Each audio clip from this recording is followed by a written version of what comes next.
You hit the light switch. The bulb glows bright. But outside, on the side of your house, that small dial on your electric meter does not budge. It sits perfectly motionless, not spinning, not tallying up a bill, not costing you a single dime. I want you to hold on to that image. Keep it in your mind, because right now there is a heavy disk trapped inside an airless container, rotating so seamlessly and silently that you would hardly know it was active. And that spinning piece of metal is pulling off a trick your local utility company hoped you would never discover. It is catching raw power, hanging on to it, and giving it back to you the exact moment you need it, day or night, with almost zero waste. We have relied on the skeleton of this concept for over a century, not in some high-tech lab, but out in our own sheds, in our barns, working with our own two hands. We held on to this wisdom because we refused to toss it aside when the electrical poles started marching down rural roads, hooking everyone else up and putting their minds to sleep. And today, I am going to walk you through this entire concept, right down to the one crucial secret that those steam-powered workshops from the late 19th century knew perfectly, but modern society somehow erased from its memory. It is a concept so painfully basic, it might just frustrate you that no one explained it to you sooner. And let me stop you right there if you think you need to build a custom home for this. The very house you own right now, the roof you are sitting beneath today, is the exact right place for it. I can still clearly recall the very first time I witnessed it doing its job. We were in Holmes County, Ohio. It was a January morning with a bitter cold that stung your nostrils, and the snow crunched beneath my shoes like brittle styrofoam. My uncle had this machine shed, lit by a single kerosene lantern. And inside was this massive iron wheel, larger than me, just spinning quietly by itself in the dim morning shadows. He had given it a hard crank about 20 minutes earlier, and it was still rotating away. I was maybe 9 years old at the time, and I stood there convinced the machine had a heartbeat. It was not breathing, of course. It was just incredibly clever. And by the time we finish here, you will be too. First, let us look at the true penalty you pay for not understanding this. Grab your most recent electricity statement and look at it for a moment. Look at the total at the bottom. For the majority of folks I speak with, that number hovers somewhere between $140 and $260 every single month, and every passing year, it crawls higher. In just the past decade, the standard cost of residential power in this nation has jumped up by more than 30%. 30%. Your paycheck definitely did not jump 30%. Your grocery bills hurt more, putting gas in your truck hurts more, and meanwhile, that little dial on your meter just speeds up. But here is the detail that ought to make your blood boil. You are not strictly paying for the electricity you consume. Not entirely. You are footing the bill for the electricity that gets squandered. The power grid shoves energy down the lines to your property in a constant flow, morning and night, regardless of whether you actually need it. While you sleep in your bed, it keeps shoving. When the midday sun is beating down on thousands of empty neighborhoods because everyone is at work, that energy has absolutely nowhere to land. So it gets dumped, burned away, totally wasted. And then, when 5 or 6 o'clock rolls around, everyone returns home. The ovens kick on. The air conditioners roar to life. And suddenly the grid is starved for power. The rates skyrocket. And who do you think covers the cost of that massive fluctuation? You do. You are essentially leasing your own power, minute by minute, from a corporation that has absolutely zero incentive to ever cut you loose. And let me tell you what truly frustrates me about this setup. You actually have the ability to grab that power when it is dirt cheap and abundant, like when the sun is shining brightly or the wind is howling, and bottle it up for the exact moment you require it. If that concept has been lingering in your thoughts for a while, and you are looking for a genuine guide to finally make a move on it, I took everything I understand and poured it into a step-by-step manual. There are also guides for off-grid living, and if you want the entire picture combined, there is a complete bundle. They are available right now, and I have put the links down in the description below. Many people who tune into these videos clicked down there first, digested the material over a weekend, and started turning wrenches by the following Saturday. I bring this up right now because everything I am about to explain next is going to click a lot faster if you already have your hands dirty. Let us get back to that snare though, because figuring out why you are stuck on this hamster wheel matters just as much as learning how to jump off. People run out and purchase batteries, massive walls of lithium cells that cost 10, 15, maybe 20 grand. But those battery banks begin degrading the very afternoon you mount them to the wall. You fill them up, you empty them out, back and forth, and after maybe 7 or 8 years they are exhausted. They retain maybe half the juice they originally did, and suddenly you are forced to write a second massive check. It is an endless cycle. They offer you a remedy, but that remedy degrades by design, forcing you to purchase it all over again. That is no mistake. That is their entire economic model. But here is the pivot. There is an alternative method for storing power. It is an older method, one that relies on zero chemicals, does not degrade in that same manner, and could not care less if it is bitter winter or scorching summer outdoors. You trap that energy in movement. Consider what that large wheel in my uncle's shop was actually doing. You feed power into it initially, you get it rotating, and that rotation itself acts as the battery. Provided it continues to revolve, your power remains tucked inside, waiting. You can link that rotating metal to a compact generator and siphon that energy right back out as usable voltage whenever you please. Rev it up when electricity costs nothing or next to nothing. Siphon it off when you actually require it. Zero chemicals, zero leaking battery acid, zero tiny cells failing one after another. We refer to this hefty piece of metal as a flywheel.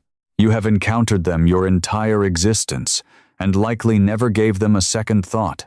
That massive iron dial on an antique tractor motor, the side wheel on a vintage treadle sewing table like your grandma used to operate with her heel, or the heavy base on a pottery wheel that spins continuously long after the potter stops pushing it.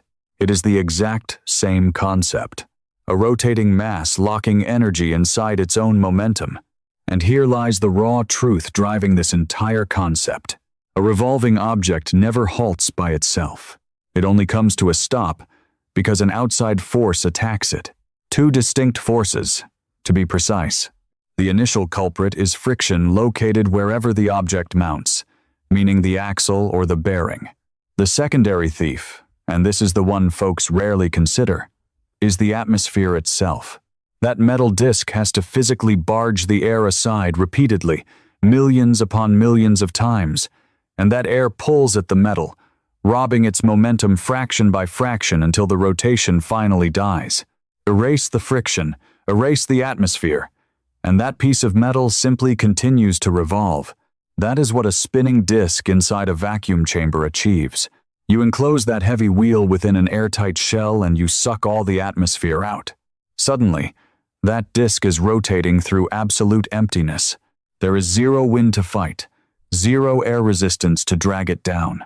And then, you suspend it using magnetic fields so it does not even physically rest on its own mounts. Therefore, nearly all the friction vanishes too. That wheel simply hovers there in a void, spinning away, with essentially nothing left to break its momentum.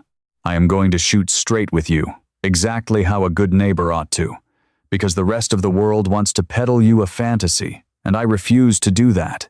This machine is not magically conjuring electricity out of thin air. Nothing operates that way. Anyone who tries to convince you that a spinning wheel creates free power from absolutely nothing is just a snake oil salesman. The miracle is not producing the electricity. The miracle is retaining it. You feed the power in, and a vacuum-sealed flywheel hands almost all of it right back, simply because there is virtually nothing inside that chamber robbing you while the energy sits there. And that precise fact is the dividing line between paying a utility bill until you die and finally finding freedom. Because this entire rigged game was never truly about generating power. We conquered the science of making electricity generations ago. The real snare was that you were never allowed to stockpile your own supply. The exact moment you produced it, you were forced to consume it or watch it vanish. So, you remained tethered to their grid. A revolving disc locked inside a vacuum shatters that chain. It allows you to actually possess what rightfully belongs to you. Now, you are likely wondering, okay, but how long does it actually retain that power? A couple of minutes? Maybe an hour? Because that would be pretty useless. That is exactly what you should be asking, and the reality of it is what completely shifted my perspective. A dense wheel rotating inside a strong vacuum, hovering on magnetic mounts, bleeds off merely a tiny fraction of its power every single hour. State-of-the-art flywheel setups utilizing this exact principle retain the vast bulk of their energy for hours on end, and top-tier models drop just a tiny percentage over a full day. Compare that against a lithium bank, which just hangs on your wall, slowly seeping power and silently degrading whether you actually tap into it or not. A flywheel does not suffer from chemical decay. You can rev it up and pull it down hundreds of thousands of times, way more cycles than any chemical pack could ever provide. And it simply does not fatigue in that manner. NASA has deployed these exact types of flywheels on spaceships. High-performance race cars rely on them to catch the momentum from hitting the brakes and shoot it right back to the wheels on the ensuing straight section. Massive data centers, those server buildings that absolutely cannot drop power for a fraction of a second, have rotating flywheels humming in their cellars to carry the load during an outage. So, we are not talking about some forgotten agricultural antique. This represents the absolute pinnacle of contemporary energy retention, and it evolved directly from the exact same heavy wheel my uncle yanked into motion in that freezing Ohio workshop. But here is where it gets really fascinating. There is a detail regarding flywheels that virtually no one grasps, and once it clicks for you, you will realize why a relatively small piece of metal can stockpile an astonishing quantity of electricity. The power locked inside a rotating disc does not merely increase at the same rate that the speed increases. It multiplies by the square of that velocity. Let me break that down simply. If you double the speed of the rotation, it does not just double the power capacity, it quadruples it, triple the rotational speed, and it stores 9 times the energy. The velocity is where the massive potential hides, not in the sheer mass. I never read that in a textbook. I figured it out the afternoon. I observed my uncle swapping out the drive belt on his massive motor. He shifted that leather strap onto a narrower pulley specifically to make the flywheel rotate quicker, and suddenly that hunk of iron was powering the entire building. Every single lathe and drill press feeding off that one overhead shaft ran flawlessly, whereas previously the system would bog down and choke. He had no idea what the mathematical equation was, but he understood the machine, and he knew speed was the absolute key. And the craftsman who documented everything in those old workshop logs back in the late 19th century, an era when entire manufacturing plants were driven by a solitary steam boiler and a maze of leather straps, they understood it perfectly as well. The flywheel was the beating pulse of the entire operation. Every single tool relied on that wheel. Consequently, the secret was never about constructing a larger, more massive behemoth. The real trick was taking a reasonably sized disc and rotating it incredibly fast inside an environment where absolutely nothing could drag on it. And the solitary elements that drag on it are air resistance and physical friction. Strip both of those away, and you possess a device that guards your electricity practically for nothing. Now, let me intercept the hesitation I know is creeping up on you, because I felt the exact same way. You are telling yourself, sure, this sounds great for a NASA rocket or a massive factory, but I am just a normal guy with a single home and a basic set of tools. This cannot possibly be for me. Let me speak plainly to you. Those of you who possess your own property, perhaps an aging structure, maybe your electrical panel dates back to the 60s, and your cellar has that damp stone scent. Society has whispered to you repeatedly that every decent energy innovation is reserved for brand new builds, for wealthy folks starting from dirt with cash to blow. They tell you that you are trapped, and that your aging property is a burden. That is absolute fiction, and it is a fiction designed to line someone else's pockets. The physics we are discussing could not care less about the age of your foundation. It does not require tearing open your drywall. You do not need a fresh roof, a trip to the zoning board, or some guy with a clipboard charging you hourly. A flywheel simply exists inside an enclosure. You can tuck that enclosure into the back corner of a garage, out in an outbuilding, down in your cellar, or hidden away in the barn. It ties into your electrical panel via standard wiring, just like any other appliance. The fact that your home has some years on it alters absolutely nothing about a piece of metal turning quietly in the dark. And you can literally begin testing this out this coming weekend by putting together a miniature model, just to feel the physics working under your own palms before you ever commit serious cash. Here is how you kick things off with complete honesty. Track down a solid steel plate or a thick, chunky wheel, exactly like the ones bolted to antique motors or old agricultural equipment. You want something with the bulk concentrated near the outer edge, since that perimeter mass is what captures the juice. Secure it to a sturdy shaft using the highest quality, lowest friction bearings you can source. Go for the sealed, ultra-smooth variety. Then, run a drive belt from that shaft to a compact motor capable of operating in reverse. You need the kind of motor that rotates when fed voltage, but generates voltage when physically rotated. Salvaged treadmill motors or basic hobby generators are perfect for this, and you can normally pull them from the scrapyard for pennies. Next, feed it some juice from whatever source you possess. Maybe a basic solar setup on a bright afternoon, a tiny wind turbine, or just plug it into the wall when utility rates drop overnight. The heavy metal absorbs that current and accelerates. Later, when you want that electricity back, you allow the spinning metal to physically turn the motor in the opposite direction. It feeds voltage back to you as the wheel's rotation gently decays. Congratulations! You just banked raw energy inside physical momentum on a weekend afternoon, spending barely anything on scrapped components. Will this rig run your entire property? No, it will not. I refuse to feed you garbage and pretend it will. This basic, exposed setup bleeds power quickly because the atmosphere is constantly fighting it, exactly like we discussed earlier. You will notice it spinning down completely in mere minutes. But that is exactly the purpose of the exercise. That is the physical education sitting right in your garage. You will witness firsthand exactly how quickly momentum dies when exposed to the atmosphere, and that is when it will click deeply in your mind why the vital next move is eliminating the air entirely. Let me explain exactly what the surrounding air steals from you. Because this is the threshold where a Saturday hobby transforms into a system capable of backing up a residence.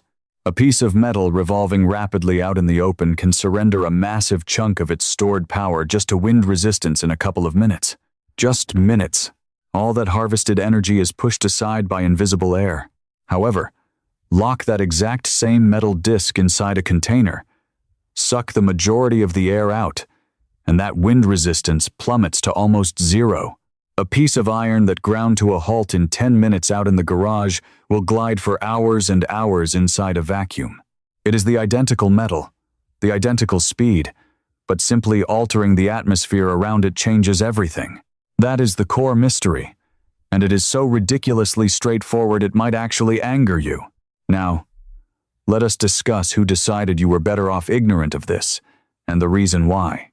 This is the topic that really gets under my skin. Back when those electrical wires started crawling across the landscape earlier in the last century, a silent concept was peddled alongside them, without any public vote. Society was fed the belief that power is something you simply take delivery of. It is a product shipped to you from miles away, traveling down a cable from a massive corporation. You do not create it, you do not bank it, you do not claim ownership of it, you merely rent it by the second, until the day you die. Once that mindset rooted itself into the public consciousness, the whole puzzle of banking your own electricity just ceased to be a topic of conversation. Why bother bottling up something you can simply purchase more of at the flip of a switch? We never swallowed that narrative. Not because we were geniuses, but simply because those wires had not reached us yet. We continued operating our tools from overhead shafts and spinning iron. We maintained the practical science of physical energy storage in our own sheds, while the bulk of the nation surrendered it and willfully developed amnesia. And those utility corporations had every financial incentive to encourage your forgetfulness. A homeowner who has the ability to bottle up their own electricity is a homeowner who can cancel their service. A homeowner with zero storage capacity is a dependent forever. Do the arithmetic on which category they prefer you belong to. The rabbit hole goes much deeper than simply withholding information. The entire framework, how they structure your monthly charges, how they penalize you for needing power during peak hours, how they make severing the cord legally and financially brutal. All of it was designed by the exact same executives who make a killing off your dependents. They never needed to outlaw the spinning wheel. They only needed to ensure it never crossed your mind. They just had to make sure the loudest, easiest solution was always an item that requires constant purchasing. Degrading chemical battery banks, upgraded utility packages, freshly signed contracts. A spinning wheel demands zero of those things. You assemble it one time. It does not decay. It ignores the climate. And it definitely does not mail a dividend check to a utility board every 30 days. To a corporation that relies entirely on your dependence, a machine like that is not merchandise. It is a hazard, but they cannot erase the laws of physics, and physics is firmly in your corner. So, let me walk you down to the very end of the path, to the single piece of the puzzle that makes this entire concept function. The secret those old-school machinists understood perfectly, and modern engineers only figured out again after blowing millions of dollars. This is the grand finale. This is the secret I would lean over the property line and whisper to you. It is not merely the vacuum chamber. Sucking the air out eliminates the wind resistance. Absolutely. But there is a second robber in the room, and it is the one nearly everyone overlooks. The physical mounts. The shaft still has to sit on something, and wherever metal meets metal, it creates friction. That friction robs your momentum, even in a complete vacuum. You can extract every single molecule of air, and your heavy iron will still slowly bleed out because it is constantly grinding against its own supports. So, here is the ultimate solution. You do not support that massive weight with anything physical at all. You support it with magnetic fields. You make it levitate. You arrange powerful magnets, so the heavy metal is shoved upward and suspended dead center inside the container, without resting on a single solid object. It just hangs there in the void, making contact with absolutely nothing, exactly like a toy top balancing on a pillow of empty space. Zero atmosphere to drag it down, zero friction to grind it to a halt. The two massive robbers of momentum, eliminated in one swing. And that is exactly when the heavy metal pulls off the trick my young mind thought was pure sorcery. It simply does not stop. Not for eternity, because nothing lasts for eternity, but it spins for such an extended period while bleeding so little power that, practically speaking, you have a storage tank with zero leaks. You dump your electricity into it when you have a surplus. The afternoon sun, a breezy day, the cheap utility hours past midnight, and the wheel just sits there revolving patiently. It holds on to it, delivering it right back to you smoothly the second you ask for it. Levitate the metal with magnets, extract the atmosphere. That is the entire secret. The dirty shop floors of the late 1800s were dancing right around this concept with their massive iron pulleys. And it is the exact same principle that a modern satellite relies on today. Yet, practically nobody living in an average neighborhood has ever had it explained to them plainly. Now listen closely. Because I gave you my word, I would be honest, and I am keeping that promise to the very last word. This is not a magic box that creates free energy. You are still required to supply the voltage. The sun still needs to beat down. The wind still needs to move. You still have to harvest that initial power somehow. What the levitating metal inside the vacuum chamber actually accomplishes is ensuring that almost none of your harvested power gets hijacked before you actually need to use it. And that fact right there is what finally allows you to step off the hamster wheel. Because the rigged game was never about producing voltage. It was about forbidding you from keeping what you produced. The moment you are able to keep your own supply, that utility dial stops controlling your life. You load up the wheel when electricity costs nothing or pennies, and you survive off the wheel when rates go through the roof. That small dial on the box outside your house crawls to a halt, and on a perfect day, it freezes completely. You get to stand right there in your kitchen, lights blazing, paying absolutely no one. My mind always wanders back to my uncle in that freezing shed, yanking that massive wheel once and just walking off, while it just kept rotating 20 minutes later under the lantern glow. He never wrote a check to a utility board to power his equipment. He possessed the metal, he possessed the leather strap, he had his two hands, and he held onto a piece of wisdom that modern society eagerly swapped for the ease of a monthly invoice. We guarded that wisdom, and today it belongs to you as well. This information was not lost because it suddenly stopped working. The laws of physics never expire. It was buried because corporations realized they could charge you for the exact same power repeatedly if you never figured out how to bottle it up on your own property. Starting today, you have the ability to bottle it again. That independence is yours. It always has been. If you are the sort of individual who hates wearing a collar, who would much rather master a concept once than lease it for a lifetime, then you already recognize exactly where you belong in this fight. You were never the ideal consumer they were looking for. You were always the guy next door asking too many questions. So, I have a question for you, and I want you to genuinely reply down in the comments section, because this crowd tends to stay pretty quiet, and I want to hear from you for a change. Picture that hovering metal plate suspended by magnetic fields, contacting absolutely nothing, rotating in a total void. Here is what I want to know. If you assembled that beginner setup this coming Saturday, that basic scrap pile build exposed to the atmosphere, how many minutes do you honestly believe it would rotate before the wind resistance killed it? And how much more time do you guess you would buy once you boxed it up and sucked the air out? Drop your true guess down below. I actually read them, and if anything we talked about today sparked something inside you, that familiar drive to rely entirely on yourself, then come join the rest of our community as we dig this forgotten wisdom out of the dirt, piece by piece. Hit that subscribe button and travel down this road with us, because there is plenty more, a whole lot more, that got silently swept under the rug while everyone else was staring at the power poles. In our next conversation, I'm going to walk you through the traditional method for keeping a basement chilled enough to preserve a full winter's harvest without using a single drop of grid electricity, relying entirely on the soil outside, and one clever trick with the airflow that you would never expect. The utility corporation has not figured out how to invoice you for the natural chill of the dirt, and they desperately hope you never realize that. I will catch you in that next one, but hold on a second before you click away.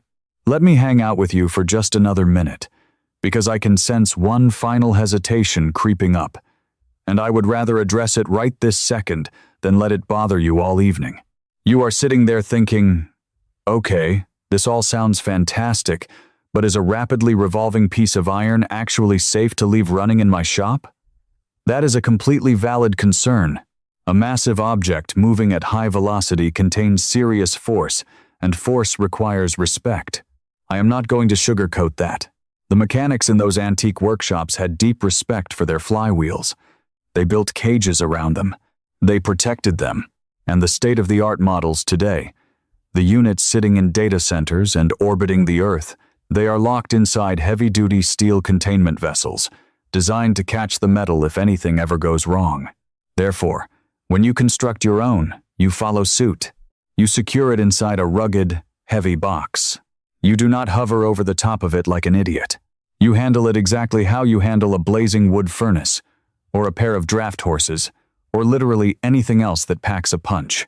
You offer it respect, and in return, it offers you decades of silent labor. That is the ancient agreement our ancestors always struck with dangerous tools. Show them respect, and they will pull the plow. Plus, there is another aspect of this entire concept that gives me serious peace of mind, something a massive chemical battery bank will never provide. A chunk of spinning steel does not burst into flames. It never bleeds toxic acid onto your concrete floor. You do not need to build a dedicated, ventilated closet just in case it starts off gassing poison. It is literally just iron, or steel, or if you get really high-tech, woven carbon fiber. Add the absence of atmosphere and a couple of strong magnets, and you are done. There is absolutely nothing inside that box trying to torch your property. There is nothing in there that will contaminate the soil when its lifespan is finally over.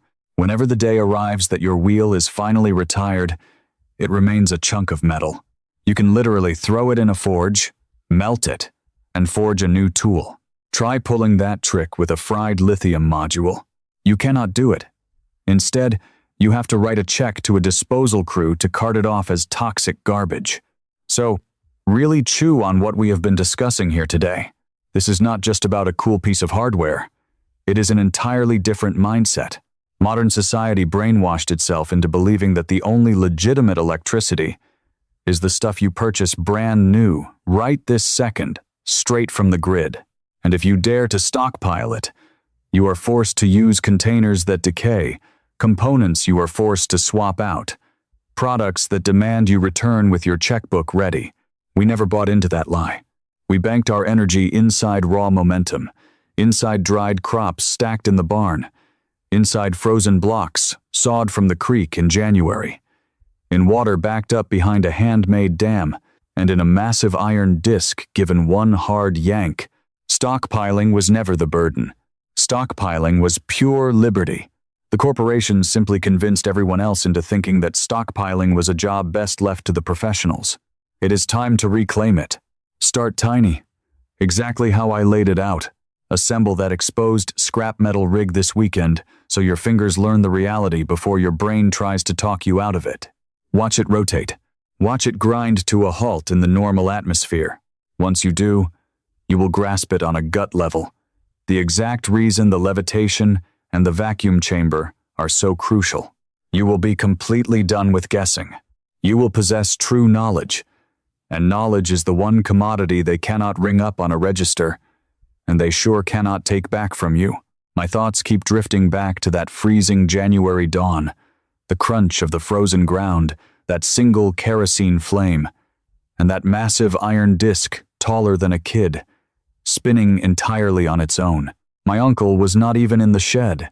He was out in the pasture feeding his animals, completely trusting that heavy iron to guard the momentum he had fed it. He did not refer to it as an energy bank. He did not even call it a flywheel. To him, it was simply the wheel, and he relied on it completely, because you can always trust a machine you assembled with your own fingers and comprehend from the inside out. That level of confidence is exactly what I want for you. I do not just want your monthly statement to drop by a few bucks. I want you to experience a completely different way of existing on your own property. The bulbs glowing bright, the shop running hard, the utility dial frozen solid, and you owing absolutely $0 to anyone for the electricity that rightfully belongs to you. So go put together the beginner model first. Drop your time guesses down in the comments section, and make sure you return, because that underground root cellar is up next, and the science behind it is even more basic than a spinning piece of iron. I will catch you in that one, neighbor.